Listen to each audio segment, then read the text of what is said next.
एक संत भगवान के पास एक शिष्य सेवा में जाते थे, तो उन्होंने कहा, महाराज जी मैं बहुत गरीब आदमी हूँ, सुना है आप सिद्ध पुरुष हो, मेरी गरीबी दूर कर दो। तो उनका ठीक है। वो डिबियाला उठा के लाए, बोले पारस मणि है, 7 दिन के लिए देता हूँ, जितना चाहो लोहे को छुआ के सोना बना लो। अच्छा महाराज जी। उन्होंने कील को जो स्पर्श कराया तो स्वर्ण की बन गई। उनको विश्वास हो गया। अब वो ले गए। उन्होंने विचार किया कि छुआने में तो 2 मिनट लगता है। पहले जमीन बेची, घर गिरवी में रखा, सब जितना प्रॉपर्टी जो कुछ की सब जाके लोहा खरीद के ले आवेंगे और घर में सब लोहा जमा करके बस छुआ दिया, सब सोना बन गया। अब वो जमीन बेचना, ये बेचना, वहां से लोहा लाना, ये लाना, वो लाना, वो ये भूल गए कि 7वें दिन हमको वापस करनी है। तो 7वें दिन के शाम थी, बहुत ढेर सारा लोहा जमा हो चुका था, कुछ गाड़ियां आ रही थी जो उतरवानी थी। इसमें महात्मा जी आए, बोले बेटा हमारी पारस मणि वापस करो। बोले महाराज आप ऐसा कैसे कर सकते, हमने जमीन बेची, सब बेचा। अरे बोले 7 दिन में कुछ नहीं, 16 बला पाया था, क्या बोले वापस कर, चलो वापस, खत्म खेल।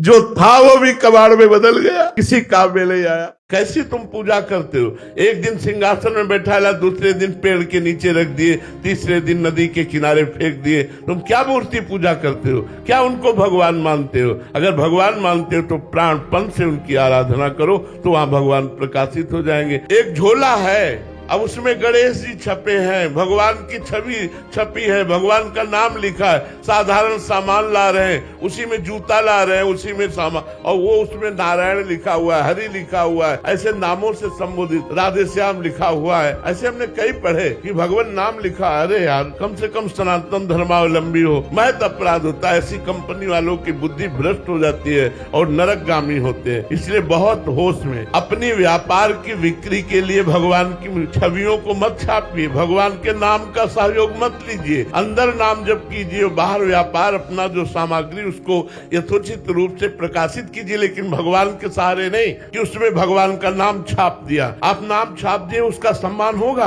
आपने रूप छाप दिया उसका सम्मान होगा, लेकिन लोगों की बुद्धि केवल रुपये तक है, धर्म तक जा ही नहीं रही है कि ऐसे कैसे छाप दिया गया। जी ऐसा बोलते हैं कि इससे मंगल होगा, क्योंकि कोई भी कार्य करने से पहले भगवान का नाम लिख दिया है, तो भगवान का नाम स्मरण करने से मंगल होता है। ये हम महत्व तो नहीं कर रहे, इसीलिए नाम जप नहीं चल पा रहा, इसीलिए हमारी भक्ति नहीं बढ़ पा रही, इसीलिए हम भगवान की केवल आरती करते कुछ अनुभव नहीं हो पा रहा है। महाराज जी मैं अपने काम को लेकर बहुत टेंशन लेता हूँ, सुबह से शाम दिमाग में बस काम ही काम चलता है, जिससे गुस्से पर भी कंट्रोल नहीं रहता, इससे स्ट्रेस और आ जाता है। महाराज जी ऐसी स्थिति में मुझे क्या करना चाहिए? हम ये पूछ रहे हैं कि जितने लोग बैठे हैं किसके दिमाग में काम नहीं चलता है? उसी के दिमाग में काम नहीं चलता जिसके दिमाग में राम चलता है। नाम जब करते हो आप यार, तो फिर कैसे दवा नहीं खाओगे तो फिर कैसे ठीक होगे? आज नियम लो कि 50,000 नाम जब करेंगे, राधा राधा राधा राधा। फिर हमको बताना ये बड़ी कंपनी, ये बड़ा पद, ये बड़ा बैंक बैलेंस, बड़ी सुविधा, ये शांति नहीं दे पाएंगी। और ये कितने दिन टिकोगे? आखिरकार जब शरीर पूरा होगा तो सब यही छूट जाएगा, कोई अपने काम आने वाला नहीं। इसलिए भाई बड़े भाग्यशाली हो, वृंदावन आए हो, वृंदावन